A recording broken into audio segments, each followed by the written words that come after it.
Hello and welcome everyone to PW Only IAS English. Under the Udaan series for Prelims 2025, today we will be discussing Parliament as the topic. Alongside the static section, we will also be discussing the current affairs of this topic like Delimitation Commission. These topics that have been in news are highly probable areas for UPSC to ask a question by linking them up with the static section of Indian Parliament. So without much ado, let's get started. Let's first have a look at the questions that have been asked in the previous years.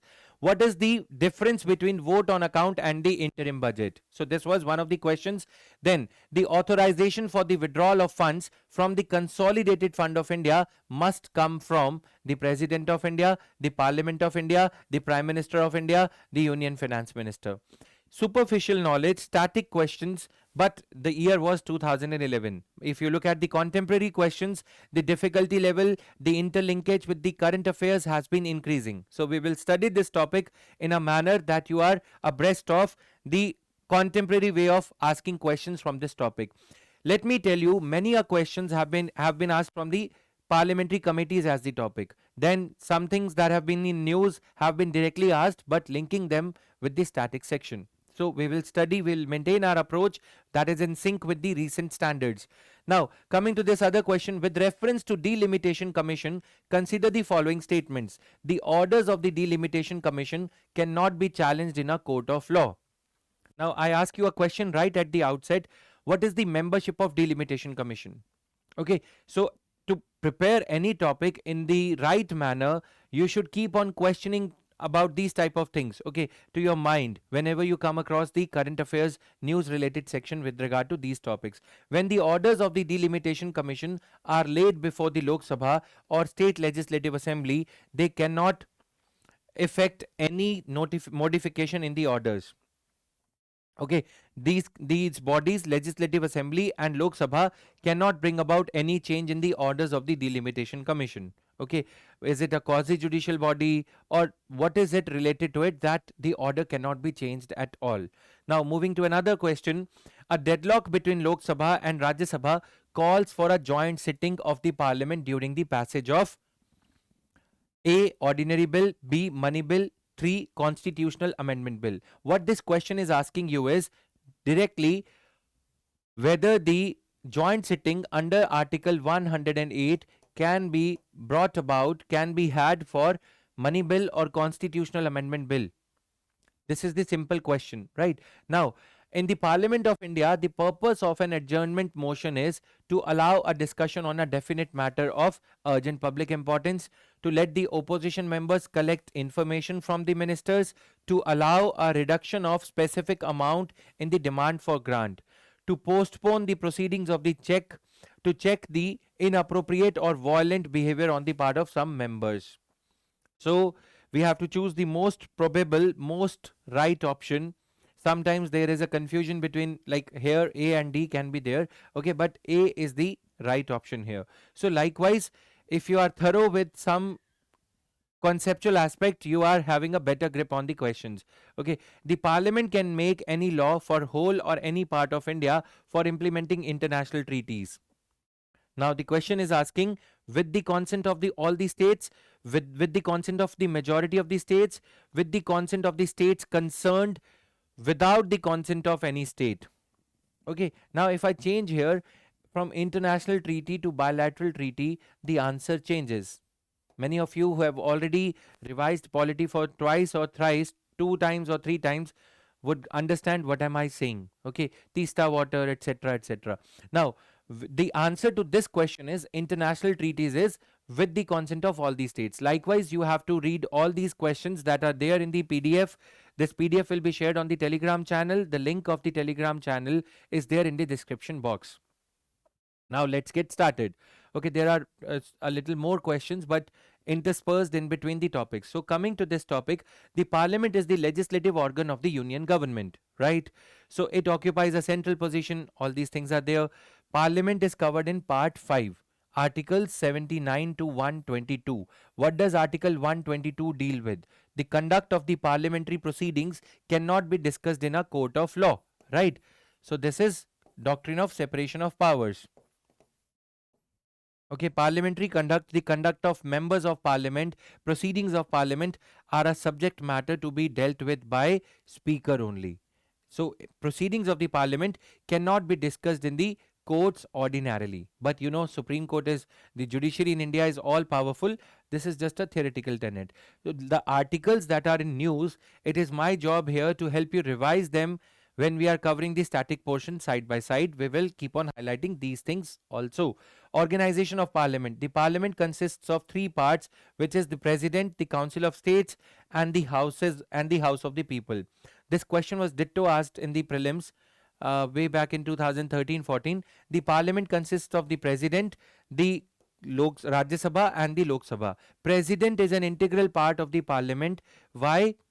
Because no bill can become a law without the signatures, without the assent of the President of India. Okay, so in 1954 they had Hindi names Rajya Sabha and Lok Sabha. They were adopted by the Council of States and the House of People respectively. President is an integral part. Why? Because reason number one I have given you here, bill cannot become. Second, he summons and prorogues both the houses of the parliament, article 85. Then he can dissolve Lok Sabha, right, at the completion of the term of Lok Sabha for 5 years. He addresses both the houses of the parliament, the opening address every year and the opening address of the president after the election to the Lok Sabha. Opening address, since he addresses, he outlines the legislative policy of the government. So this is one point. He issues ordinances when they are not in session. So ordinance making power, article 123. All right, side by side wherever possible you can recollect. Ordinance making power of the president we have already covered when we were discussing about the powers of the president, legislative powers of the president of India. In contrast, the legislature, which is known as Congress in the US, consists of the Senate, the upper house, and the House of Representatives, the lower house. Okay, so Congress and Senate. So in the USA, the legislature, which is known as Congress, consists of the upper house and the House of Representatives. India, on the other hand, has the president in parliament system. That means the president is not a directly elected representative like the president in the USA, like Donald Trump. Okay, so the president in parliament system is there, like the crown in parliament in Britain. The presidential form of government lays the stress on separation of powers. As in the USA, today US Congress was addressed by the President of America, Donald Trump. So there in America there is a complete separation of powers, unlike in our country. Okay, so we are a parliamentary form of government. The elected government is formed on the basis of majority in the parliament. Okay, so then the same president who is otherwise the nominal head has to be he has to function on the aid and advice of Council of Ministers, which has got the majority in the Lok Sabha. Any party which is forming the government must have 273 seats out of 545 seats of Lok Sabha. Okay, the maximum strength of Lok Sabha. So these things are there. Now moving to the other aspect, Rajya Sabha 250 strength is there. Very basic things these are. Representation of union territories. Union territories indirectly elected by the members of an electoral college. Out of the 7 UTs, only 2, Delhi and Puducherry, have representation in Rajya Sabha. So this is the point that you need to memorize. Now moving to the other aspect, representation of states elected by the elected members of the state legislative assemblies. Seats are allotted to the states in Rajya Sabha on the basis of population. So this is the problem, that seats in Lok Sabha, even though they are linked to the territory, but seats in Rajya Sabha are also allocated to the states on the basis of their population.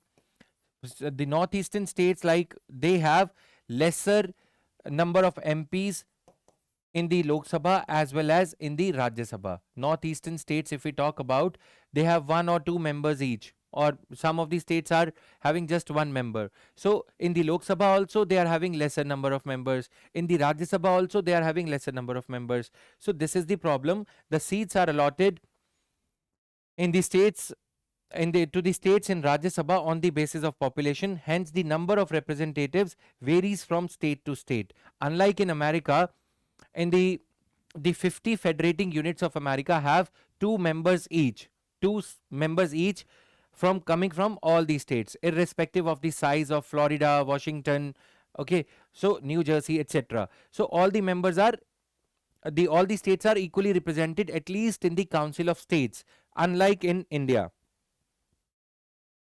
All right, so this is the problem.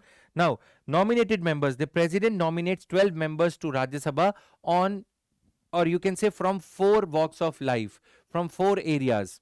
Okay, in the case of state legislative council, there are 5 areas. Here there are 4 areas. People who have special knowledge of literature, science, art and social service. Okay, so literature, text is getting cropped here because of the camera thing. Okay, so I'm highlighting here literature, science, art and social service. The president can nominate members to the Rajya Sabha from these 4 areas, people having special knowledge in these areas. Okay, so this is there. Now, art, literature, science and social service, the American Senate has no nominated members. So American Senate, the House of States, the Council of States in America, does not have any nominated members. So point to be noted, the questions from the comparison of the constitutions have also been asked in the preliminary exam. That is why these type of things become important for you. Now, composition of Lok Sabha. Lok Sabha strength is 552, out of which 530 are to be representatives of the states. Some 7 seats are there for the Pakistan occupied Kashmir that still haven't gone to the elections. Okay, 2 Anglo-Indian seats, these have now been deleted by 104th Constitutional Amendment Act 2020. So this fact needs to be underlined. Okay, 2 seats of Anglo-Indians, they have now been removed. The nominated seats for Anglo-Indians, earlier the president was authorized to nominate 2 members representing the Anglo-Indian community. Now this provision has been removed by the 104th Constitutional Amendment Act. This 104th Constitutional Amendment Act also extended the reservation for SCs and STs. Okay, we will talk about it at the relevant thing. So just for the revision, representation of UTs. The Parliament has enacted UTs, Direct Election to the House of People Act, UTs, Direct Election to the Lok Sabha Act in a way in 1965, by which the members of Lok Sabha from UTs are also chosen by direct election. Whereas in Rajya Sabha, in case of Rajya Sabha, we were talking about indirectly elected by the members of Electoral College, right? Here in case of the Lok Sabha, we have direct election. For example, Chandigarh. So Chandigarh is represented in Lok Sabha by the direct election. Kiran Kher or other members have been elected in the past. Now, representation of states, directly elected by the people from territorial constituencies in the states. Okay, so states are divided into Lok Sabha territorial constituencies, Lok Sabha constituencies. Okay, on the principle of universal adult franchise, any citizen above the age of 18 years has the right to cast his or her vote. Indian citizen above the age of 18 years, right? This thing is taken care of. The voting age was reduced from 21 to 18 years by which Amendment Act? By 61st Constitutional Amendment Act of 1988. We see a lot of thing happening around elections, guys. Okay, so that is why this 61st Amendment Act and reduction in the age of voting also becomes important. In the past, the questions have been framed around whether the right to vote is a constitutional right, it is a legal right or a fundamental right. If you know the answer to this also, please cite it in the comment section below. Nominated members. The president can nominate 2 members. I have retained this for your knowledge because this is a recent development. Okay, as per Article 331, president was earlier empowered to nominate 2 members. Now, okay, originally this provision was to be there till 10 years, but it was extended by the 95th Constitutional Amendment Act of 2009 last. Then later on it was repealed by the 104th Constitutional Amendment Act. Now there are no nominations for Anglo-Indians. Okay, someday we will talk at length about the Anglo-Indians. Anglo-Indians are basically the members who were requested to stay back in India, those members of the British India period. Indian civil services members, IPS members, okay, they, many of them, the eminent jurists, etc., they were requested by Sardar Vallabhbhai Patel and other members of India's freedom struggle to stay back in India. So they wanted a kind of assurance that they would not be victimized by Indians whom they ruled. So that is why these two Anglo-Indian nominations were there for first 10 years. They were further extended for another 10 years. Likewise, the extension kept on happening till 95th Constitutional Amendment Act of 2009. Okay, so that is why it has finally been abolished by the government in 2020. Now, system of elections to Lok Sabha. The constitution ensures, let's talk about delimitation at length because this topic has been quite in news. The constitution ensures uniformity of representation in between the different states and between the different constituencies in the same state. Okay, between the different states. So Tamil Nadu, representation of Tamil Nadu should be commensurate, should be uniform with that of Uttar Pradesh when it comes to the number of population residing in Uttar Pradesh and number of people residing in Tamil Nadu. Okay, so there has to be a uniformity, not identicality, not the same one for one. That cannot happen. Okay, because we are a huge country, we are a large country with a large population between the different constituencies in the same state. So within Tamil Nadu, two constituencies should be so formed that that each one of them has got the same number of people. That one MP from constituency A represents more or less the same number of people as are being represented by member of parliament from constituency B within the same state of Tamil Nadu.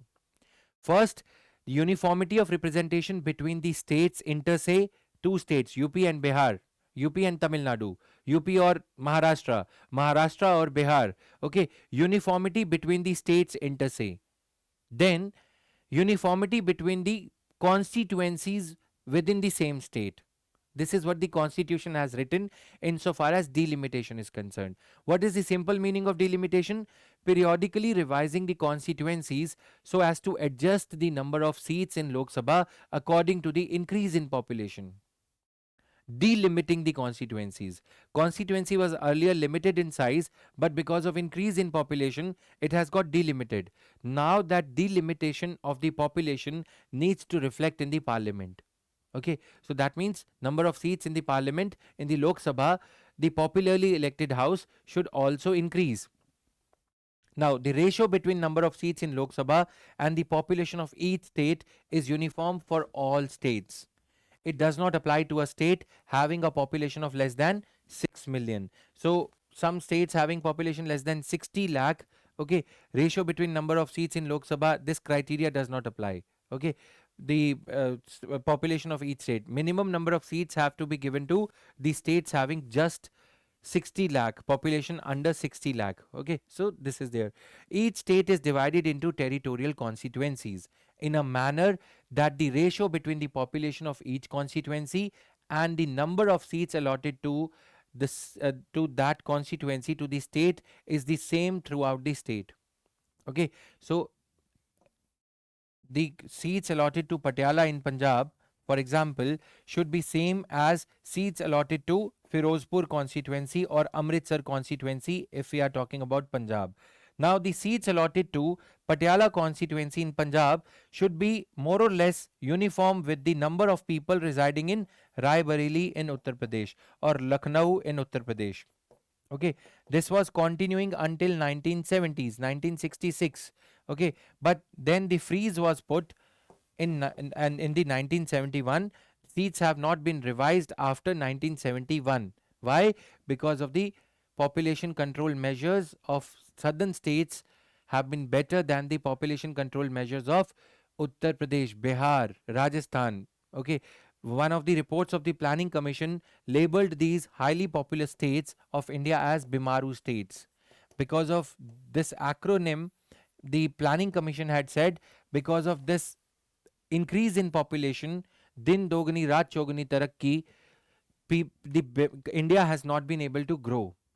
Okay, so that is why Bimaru the tag was given. This is the main reason behind laggard growth of India that Planning Commission had said way back in 2000, 1998 or 2000. Now coming here, readjustment after each census. After ensuring the initial uniformity, Constitution sought to delimit the constituencies, revise the number of seats at periodic intervals. What was the period? 10 years.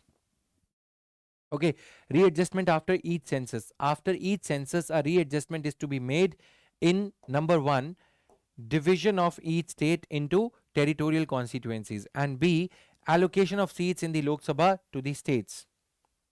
Division of each state into territorial constituencies.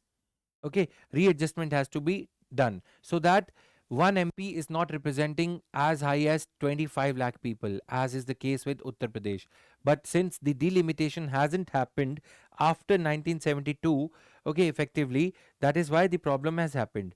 42nd Amendment Act, we'll see further. 42nd Amendment Act of 1976 froze the allocation of seats in Lok Sabha to the states and the division of each state into territorial constituencies till the year 2000 at 1971 level. So that means as per 1971 census, seats would not be revised until 2000. That means after 2001 census, initially it was expected that the seats will be revised. But then the later amendments after this, 84th Amendment Act, we will talk about it, 87th Amendment Act, they further extended the freeze to by another 10 years, by another 10 years. Right now, this freeze is till 2026. Okay. Articles, which articles deal with the delimitation, guys? Articles 82 and 170 of the Constitution of India establish Delimitation Commission and its role in reappropriating or reapportioning the seats in the legislative assemblies, in the Lok Sabha and legislative assemblies respectively. Even though Article 170 talks about the state legislative assemblies, the revision of seats in the state legislative assemblies, but this power is vested in the parliament only. Okay, the delimitation commission for revision of seats in the state legislative assemblies will also be done by the delimitation commission, will also be appointed by the Parliament of India. Membership of delimitation commission, a retired judge of the Supreme Court, the chief election commissioner or an election commissioner nominated by the chief election commissioner. Okay, state election commissioner of the respective state. If the Punjab's seats are going to be revised, then Punjab's state election commissioner will also be represented in this. Clear? Now, moving further, readjustment after each census. The ban on readjustment was extended for another year, for another 25 years up to 2026. Earlier, we saw that 42nd Amendment Act had put a freeze till which year? Till the year 2000. Now, multiply 42 by 2, you get 84th Amendment Act. Okay, in the year 2001. 42nd Amendment Act 1976 extended the ban. It had put the ban on revision of seats till the year 2000. In the year 2001, 84th Amendment Act again extended the ban till 2026. Okay, now what happened? It also empowered the government to undertake readjustment and rationalization of territorial constituencies within the states. That means even if the number of seats given to Punjab will not increase, even if the number of seats given to Uttar Pradesh, that is around 80, 82, in the Lok Sabha will not increase, but the territorial readjustment, like adjustment of Rai Bareli constituency, member of parliament constituency, to accommodate the villages that have sprung up, villages that have newly come up, and reallocation of the villages to, let's say, from Rai Bareli to Lucknow, from Lucknow to Etawah, likewise. Okay, this kind of an intra-state, within the state realignment, rationalization can be done. This was authorized by 84th Amendment Act, so that the number of seats in Lok Sabha shall not increase. Agreed.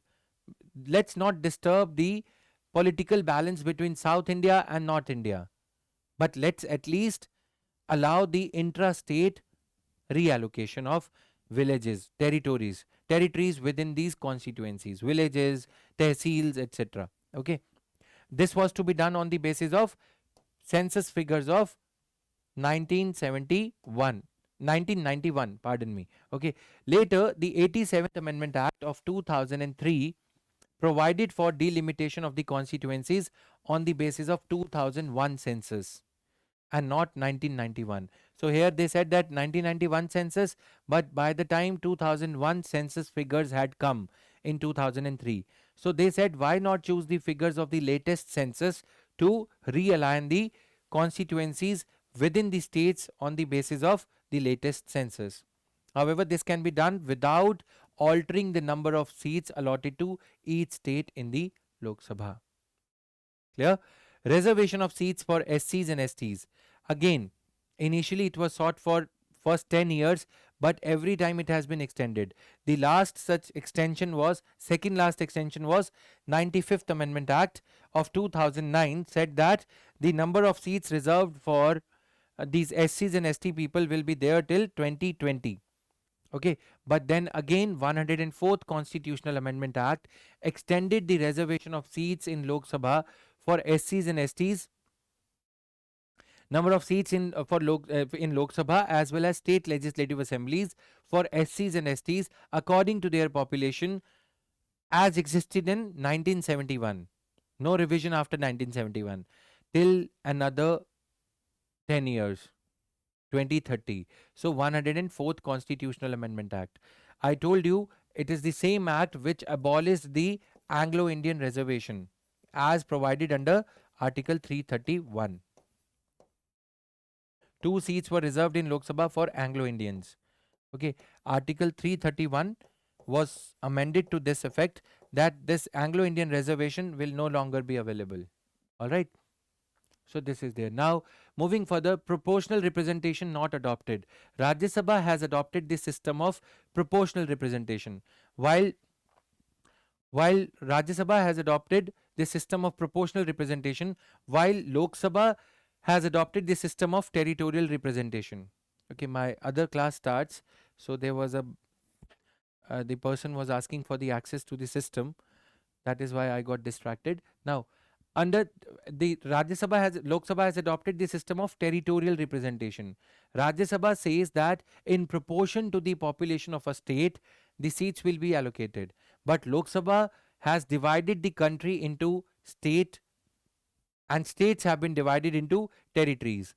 So one member from each such territory called as parliamentary constituency, Lok Sabha constituency, will be elected. Okay, so proportional representation is different from territorial representation. Under the territorial representation, every member of Lok Sabha represents a geographical area known as constituency. These questions are very, very important. That is why I am emphasizing upon them, so that in the light of delimitation, UPSC has also become smart. It may not ask the direct question from the delimitation, but the question will be from one or the other area of from the fringe knowledge of delimitation. Okay, side knowledge, related topics also need to be covered. Under the proportional representation system, even the smallest section of the population gets its due share of representation in the legislation. In the legislature, there are two kinds of proportion. Now here it is written as population. Let's try to understand in the Indian context, even the smallest section of political party. Okay, political parties have so mushroomed that they are representing the smallest section of population also. With due respect, Bahujan Samajwadi Party representing the predominantly the interests of scheduled caste people. Samajwadi Party representing the interest of the OBC people, Yadavs, with due respect again. Okay, likewise Ajit Singh's party representing the interest of Jat, right? Likewise, with due respect again, BJP representing the interests of Brahmins, Hindus, etc. The people from Hindu religion majorly.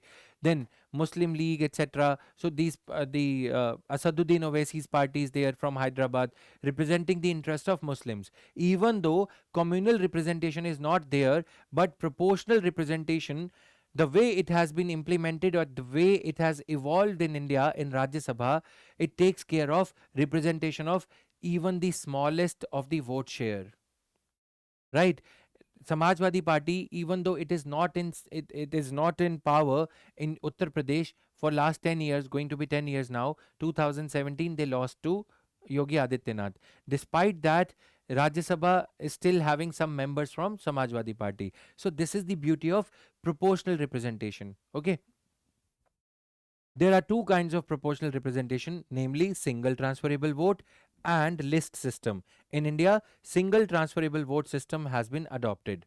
So you should be knowing about this. Now, the constitution has not adopted the system of proportional representation due to two reasons: difficulty for the voters to understand the system, unsuitability of the parliamentary government due to the tendency of system to multiply political parties. Okay, this proportional representation system India has not adopted because it will then lead to unsuitability of the unstability of the government. Okay, political parties will then sprung up, like they will new political parties will be created every month.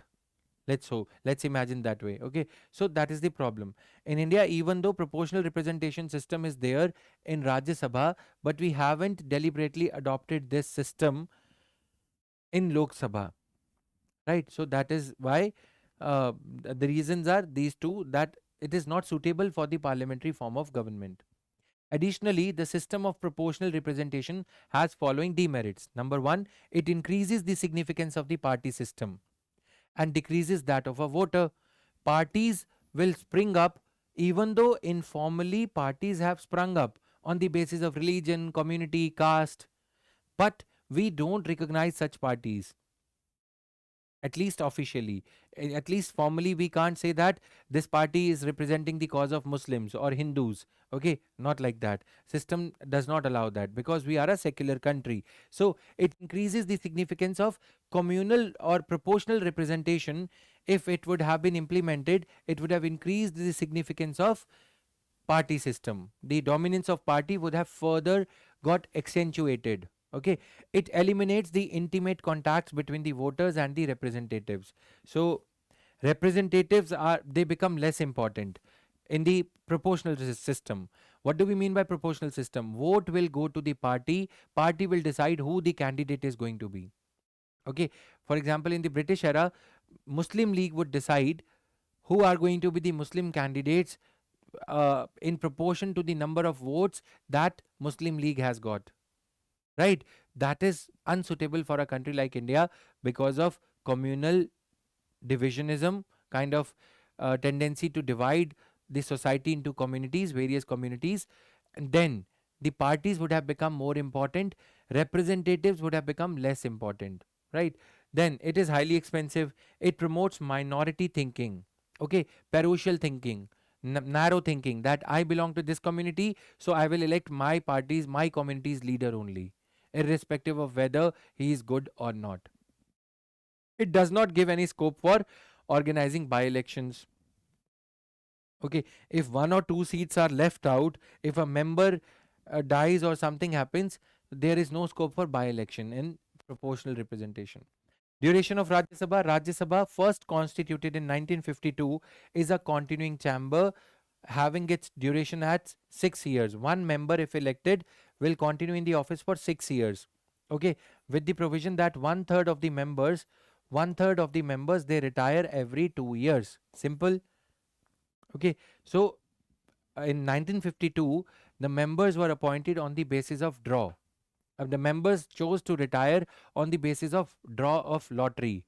Who will retire in 1954 was decided by lottery. But after 1958, once the members are chosen, if the total number of members is 245, one third of them will retire every second year, and their place will be taken by the new members chosen from, elected from the respective state whose seats in the Rajya Sabha have fallen vacant.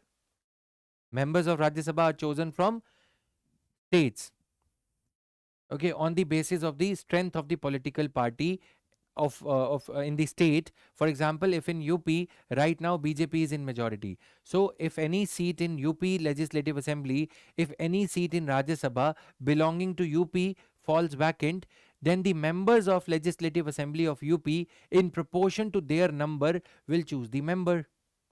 So inadvertently, more often than not, more likely it is that BJP members, BJP Rajya Sabha candidates would be chosen and sent to Delhi Rajya Sabha. So this is how the system operates, right? Duration of Lok Sabha is 5 years from the date of its first meeting after the general elections. After 5 years, it automatically dissolves. So, membership of parliament, qualifications, he must be a citizen of India, he must make an oath. So, we are talking about qualifications. In order to be eligible for contesting elections, there are certain qualifications. Within those qualifications, members have to take an oath before the DM, before the returning officer. As we see the likes of Mr. Narendra Modi, Sonia Gandhi, Rahul Gandhi, opposition and ruling party alike, they have to stand in front of DM, the returning officer, that they would abide by all the qualification. They would abide by all the conditions of this office. Once they get elected, they take another oath. That oath is administered by Speaker Pro Tem. This is the oath for qualifications. There are two oaths to be taken by the MP candidate. One that he takes before actually contesting election while filing his nomination papers. Then another oath once he gets elected, once he is successful in the elections. When sitting in the Lok Sabha for the first time, Speaker Pro Tem administers him an oath. Okay, so membership then. In his oath he swears to uphold the sovereignty and integrity of India. मैं भारत की स्वतंत्रता और अखंडता का ख्याल रखूंगा, right?